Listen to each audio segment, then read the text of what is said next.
5 in 1 pakoda masala use చేసి perfect and crispy cauliflower pakoda కోసం try చేస్తున్నారా? అయితే ఇంకెందుకు లేట్, ఈ వీడియోను ఫాలో అయిపోండి. Welcome back to Gautami Telugu blogs. ఇప్పుడు కాలీఫ్లవర్ పకోడా కోసం ఫస్ట్ 2 కాలీఫ్లవర్స్ తీసుకున్నాను. వీటిని మీడియం సైజ్ పీసెస్గా ఈ విధంగా కట్ చేసుకున్నాను. మీకు ఏ సైజులో కావాలంటే ఆ సైజులో కట్ చేసుకోండి. కట్ చేసుకున్న వాటిలో కొంచెం వాటరు, కొంచెం సాల్ట్ వేసి ఈ విధంగా బాయిల్ చేసుకుంటున్నా. ఒక్క పొంగు వచ్చేంత వరకు బాయిల్ చేసుకోండి.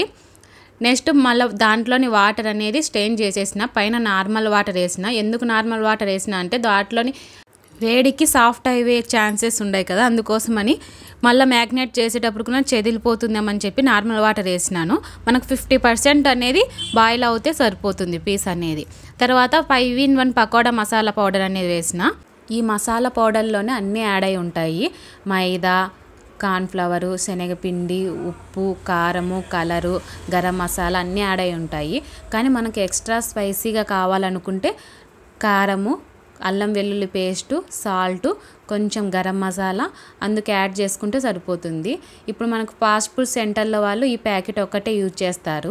ఒకవేళ మన ఇంట్లో చిన్నపిల్లలు ఉండే పని అయితే వాళ్ళకు ఆ పౌడర్ ఒక్కటి వేస్తే కొంచెం సాల్ట్ వేసి వేయచ్చు. మనము ఇంకా స్పైసీగా తినాలనుకుంటే ఈ విధంగా ఎక్స్ట్రాగా అన్నీ యాడ్ చేసుకొని లైట్గా వాటర్ వేసుకుంటూ కలుపుకోవాలి. మనం ఆల్రెడీ ఈ పీసెస్ను బాయిల్ చేసినాం కాబట్టి చిన్నగా చెదిలిపోకుండా నెమ్మదిగా కలుపుకోవాలి. ప్రతి ఒక్క పీస్కు పట్టేలా మసాలా అనేది కలుపుకోవాలి.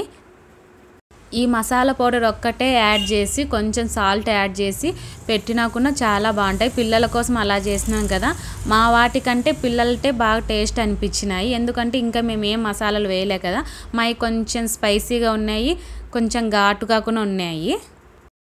ఇక్కడ చూడండి, ఆ కోటింగ్ అనేది లైట్గా ఉంది, అందుకోసమని చెప్పి మళ్ళీ ఆ పౌడర్ యాడ్ చేసినాము. ఒకవేళ మీకు కానీ శనగపిండి, మైదా పిండి, కార్న్ఫ్లవర్ ఈ మూడిట్లో మీకు ఏ ఫ్లేవర్ అయితే నచ్చుతుందో ఆ ఫ్లేవర్ పెట్టేసి ఈ విధంగా కలిపి పెట్టుకోండి.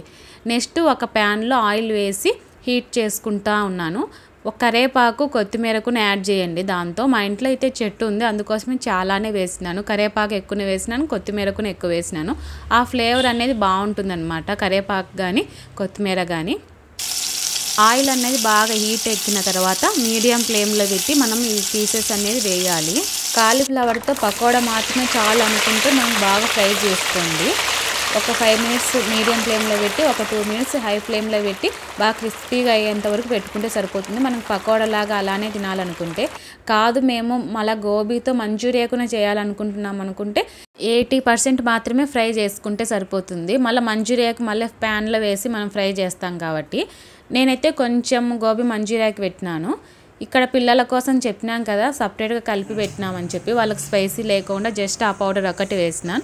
వాళ్ళటే బాగా టేస్ట్ బాగా వచ్చినాయి. ఈ పకోడా మాదిరి అలానే పెట్టిన, అందుకోసం ఇవి బాగా క్రిస్పీగా ఉన్నాయి.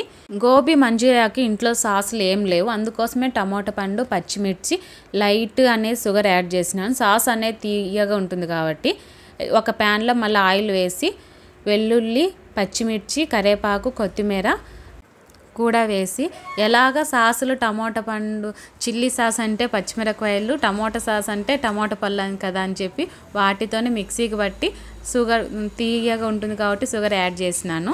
నెక్స్ట్ అవి బాగా ఫ్రై అయిన తర్వాత మనం మిక్సీకి పట్టుకునే పేస్ట్ అనేది వేసి బాగా సాస్ ఎంత థిక్నెస్ ఉంటుందో అంత థిక్నెస్ వచ్చేంత వరకు బాగా ఫ్రై చేయాలి.